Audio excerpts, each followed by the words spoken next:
العلومات والکرامات والعلوم والمعارف والاحوال المشہورہ.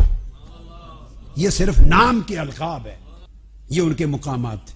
پھر امام ذہبی خود جو جلیل القدر محدث ہیں سیر اعلام النبلاء میں، اس میں بیان کرتے ہیں سیدنا غوث الاعظم شیخ عبد القادر جیلانی کے ترجمہ میں فرماتے ہیں کہ لیس فی کبار المشائخ من لہ احوال و کرامات اکثر من الشیخ عبد القادر الجیلانی.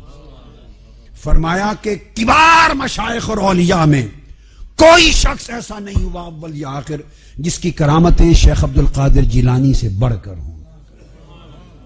یہ امام ذہبی سیر اعلام النبلاء کوٹ اس لیے کرے تو پتہ چلے کہ وہ کرامتوں کو ماننے والے تھے کل ایمان، اولیاء کو ماننے والے تھے.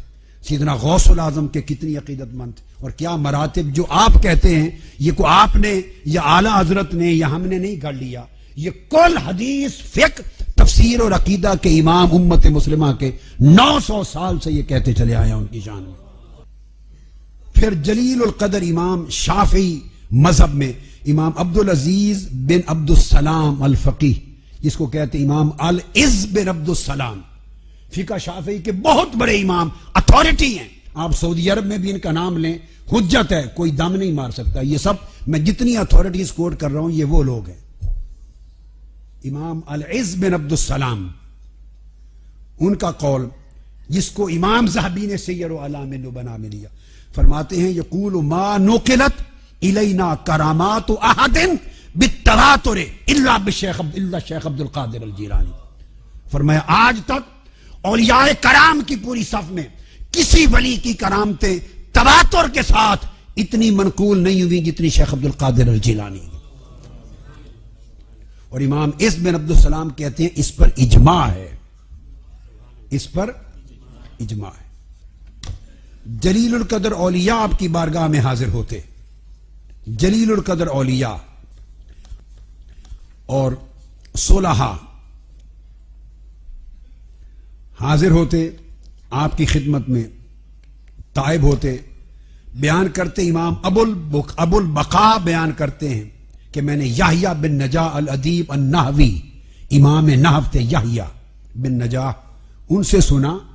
انہوں نے کہا کہ میں حضرت شیخ عبد القادر جیلانی کی مجلس میں گیا. وہ نحو کے اور ادب کے امام تھے اپنے وقت کے، شعر کے، شعر ادب بلاغت کے امام تھے اور نحو کے. تو شعر ان کا ملکہ تھا. اس نے کہا میں ہر کوئی اپنے ذوق کے مطابق جاتا ہوں. انہوں نے کہا میں گیا اور میں نے چاہا کہ میں دیکھوں شعر کتنے سناتے ہیں غوث پاک رضی اللہ. ادیب تھے نا، ہر کوئی اپنا ذوق لے کر آتا ہے. اور شعر صاف ظاہر ہے کہ انہوں نے پاکستان انڈیا کے تو نہیں پڑھنے تھے نا. علم کی ایک ایک شق کی تائید میں اکابر اجلاء ادبا اور شعراء کو پڑھنا تھا بطور اتھارٹی، تاکہ نحو کا مسئلہ، دین کا مسئلہ، فقہ کا مسئلہ. اور بیٹے اس میں ہوتا ہے نحو کا، فقہ کا، بلاغت کا، لغت کا، معانی کا. دور جاہلیت کے شعراء کے شعر سے معنی ثابت کرتے ہیں. بہت بڑا کام ہے. عبداللہ ابن عباس صحابہ کیا کرتے تھے کہ بطور اتھارٹی جو عرب ادبا اور بلغاء اور شعراء ہیں ان کے شعر بطور اتھارٹی کتنے کوٹ کرتے ہیں.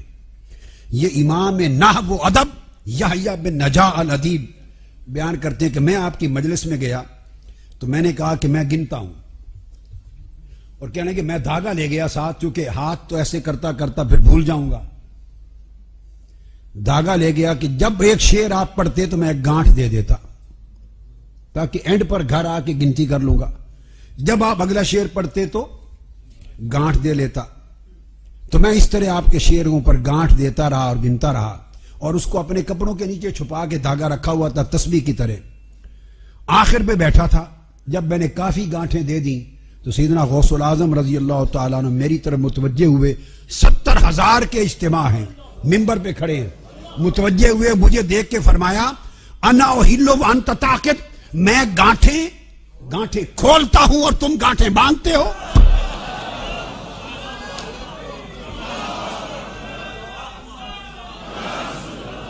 فرمایا آپ نے یحییٰ بن نجاح میں گانٹھیں کھولنے کے لیے کھڑا ہوں کہ گانٹھیں جو لگ چکی ہیں انہیں کھولوں، تم گانٹھیں باندھنے کے لیے بیٹھے ہو.